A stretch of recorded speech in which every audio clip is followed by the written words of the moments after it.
की छोटी उम्र गुड़ियों से खेलने की होती है, लेकिन धनिया इस उम्र में ट्रैफिक सिग्नल पर भीख मांगा करती थी। उसकी माँ जो दूसरों के घरों में झाड़ू पोछा लगाती थी, उनकी अचानक मौत होने के बाद उसके शराबी बाप वीरपाल ने उस नन्ही बच्ची को भीख मांगने पर मजबूर कर दिया।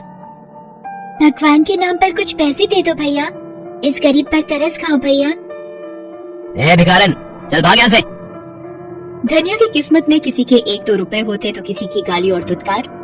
जिस दिन वो कम पैसे लाती, उसका बाप उसकी बेल्ट से पिटाई करता। वो बेचारी हर दर्द सहती, लेकिन अपने पिता से कभी कोई शिकायत नहीं करती थी। एक दिन धनिया को बहुत भूख लगी थी, तो उसने 5 रुपए के चने खरीदे, कुछ खुद खाए और कुछ अपने पिता के लिए रख लिए। शाम को वो जब घर पहुंची तो, पापा ये देखो, मैं आज आपके लिए चने लाई हूँ। चने? मुफ्तखोर, कितने पैसे खर्च कर दिए इसके लिए तूने? बाबा सिर्फ 5 रुपए। रुपए पेड़ पर उगते हैं क्या? किसने कहा तुझे ये लाने को? पापा वो तू आजकल कुछ ज्यादा ही हद से बाहर हो गई है। रुक, तुझे बताता हूँ। शराब के नशे में वीरपाल ने अपनी मासूम बेटी को इतना मारा कि वो बेचारी बेहोश हो गई।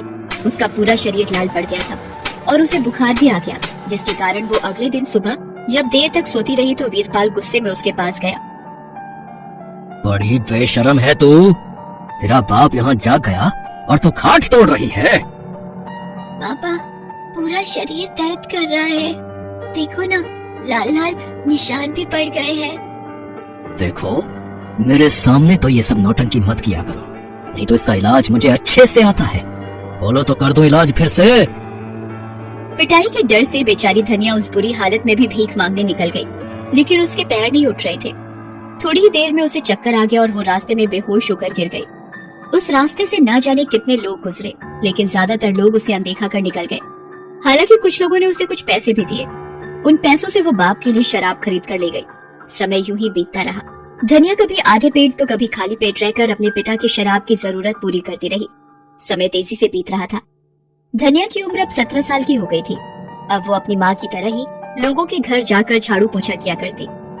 एक दिन जब वो दूसरे के यहाँ काम करने जा रही थी, तो वीरपाल का मुंबई में रहने वाला दोस्त कुंवरपाल अपनी लंबी सी कार से उसके घर आया। वो धनिया को अजीब नजरों से घूर रहा था। और भाई कुंवरपाल, मुंबई जाकर तो तू सेट हो गया। ये कपड़े, ये स्टाइल, ये तेरी गाड़ी, अरे लॉटरी लग गई क्या भाई तेरी? अरे कोई लॉटरी नहीं, मेहनत की कमाई है भाई। कुंवरपाल, तेरे साथ पिए हुए बहुत दिन हो गए भाई, चल मंडली जमाते हैं। ओए, मैं तेरे जैसी देसी नहीं पीता, इंग्लिश पीता हूँ, इंग्लिश। चल तू मेरे साथ चला, मैं तेरे को पिलाऊंगा और मस्त खाना भी खिलाऊंगा। चल भाई, ये इंग्लिश दारू तो मस्त है। तू चाहे तो ऐसी इंग्लिश दारू तू भी पी सकता है। अरे तुझे चढ़ गई है क्या? मैं कहाँ से पीऊंगा ऐसी महंगी शराब? देख भाई, तू मेरा बचपन का यार है, मैं तेरे भले की ही बात बोलूंगा। तू अपनी धनिया की शादी कर दे। तेरा दिमाग खराब है क्या? उसकी शादी कर दूंगा तो मेरा घर कौन चलाएगा? मेरी दारू का खर्चा कौन उठाएगा? अरे पहले सुन तो, मेरे साथ मुंबई से मेरा एक पार्टनर मनीष भी आया है। वो बहुत अमीर है, उसने तेरी बेटी धनिया को देखा भी है, वो उसे बहुत पसंद है। मैं उससे तेरी बेटी की शादी करवा देता हूँ। वो तुझे बदले में 5 लाख रुपए देगा। 5 लाख शादी के लिए? देख, उसे गांव की लड़की से ही शादी करनी है, इसलिए वो पैसे दे रहा है। तुझे मंजूर है तो बोल, नहीं तो और भी रिश्ते हैं। धनिया की शादी मनीष से हो गई। मनीष ने 5 लाख रुपए वीरपाल को दे दिए। 2 दिन बाद मनीष धनिया को ट्रेन से मुंबई लेकर चला गया। 17 साल की धनिया आंखों में नए सपने लिए मुंबई पहुंची। मनीष उसे बहुत प्यार करता था। वो पुरानी सारी तकलीफ भूल गई, लेकिन 1 सप्ताह के बाद ही। धनिया, मुझे जरूरी काम से 3 दिनों के लिए बाहर जाना है। मैंने तेरे लिए सब इंतजाम कर दिया है, तुझे किसी चीज की दिक्कत नहीं होगी। आपके बिना इतने दिन कैसे कटेंगे? अनजान शहर है ये, गांव होता तो कोई दिक्कत नहीं होती। अनजान क्यों? अब तेरा घर तो यही है ना, और 3 दिन की ही तो बात है, फिर तो मैं हूँ ही तेरी सेवा में हाजिर। मनीष धनिया को छोड़कर चला गया, लेकिन उस दिन दोपहर के समय जब धनिया सो रही थी, तो एक अनजान आदमी ने उसके कमरे का दरवाजा खटखटाया। उसने दरवाजा खोला। वो आदमी जबरदस्ती उसके घर में घुस गया और दरवाजा बंद कर दिया। अरे भैया, कौन है आप? इस तरह एक अकेली लड़की के घर में क्यों घुसे चले आ रहे हैं? मैं अभी अपने पति को फोन करती हूँ। बड़ी आई पति को फोन करने वाली। तेरे पति ने ही यहाँ घुसने के लिए पूरे 20,000 लिए हैं। चल अब नाटक बंद कर और मुझे खुश कर। ये आप क्या कह रहे हैं? मेरी तो कुछ भी समझ में नहीं आ रहा। ये समझ ले कि जिसे तू अपना पति समझ रही है वो तेरा दलाल है, समझी? और तू ये नाटक बंद करे।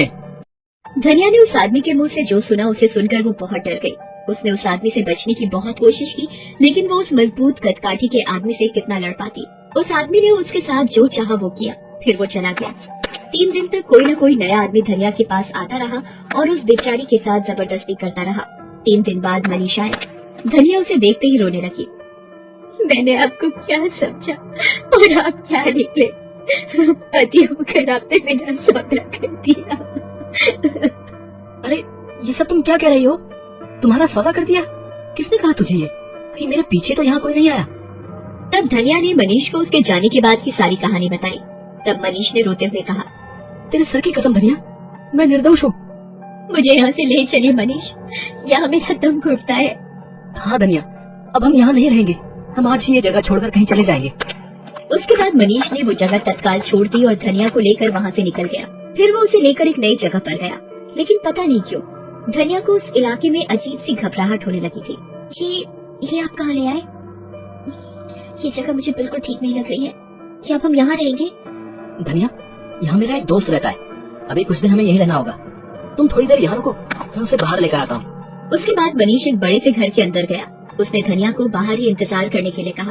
असल में मनीष धनिया को कोठे पर बेचने लाया था। उसने 10 लाख में उसका सौदा कर दिया और पिछले रास्ते से वहाँ से निकल गया। धनिया बहुत देर तक उसका बाहर इंतजार करती रही, लेकिन वो नहीं आया।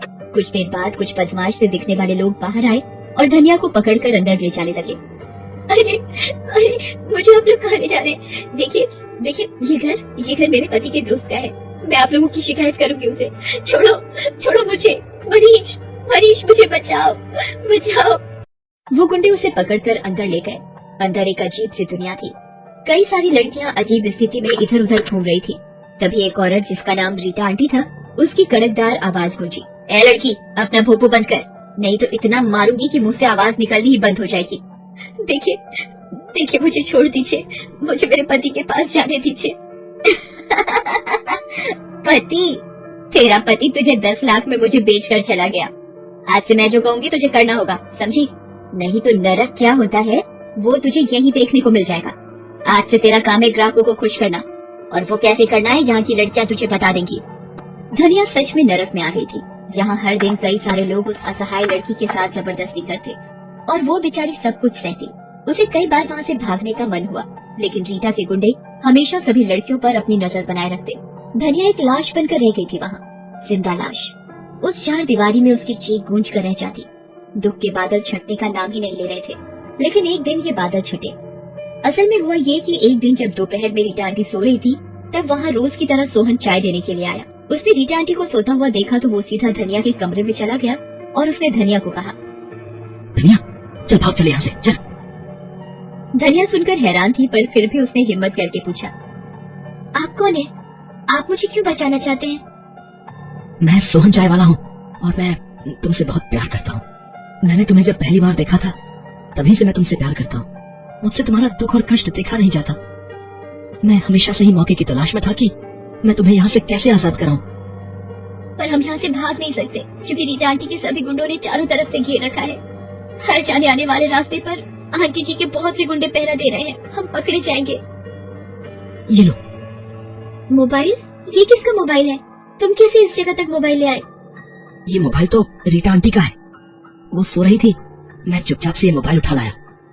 अब तुम जल्दी से पुलिस को फोन कर दो, जिससे कि वो हमारी कुछ मदद कर सके। धनिया तुरंत फोन करके पुलिस को सब कुछ बता देती है और थोड़ी ही देर में पुलिस वहाँ पहुँच जाती है। कोई भी यहाँ से हिलने की कोशिश नहीं करेगा। हमने इस इलाके को चारों ओर से घेर लिया है। पुलिस रीटा आंटी और उसके गुंडों को पकड़ कर ले गई। वहाँ पर कई सारी बंधक लड़कियों को पुलिस ने छुड़वाया। धनिया अब एक नारी निकेतन में रहती है। वो वहाँ सिलाई सीख रही है। ये सीख कर वो लोगों के कपड़े सिलेगी, लेकिन अपने जीवन और किस्मत का फटा शायद वो कभी सी नहीं पाए।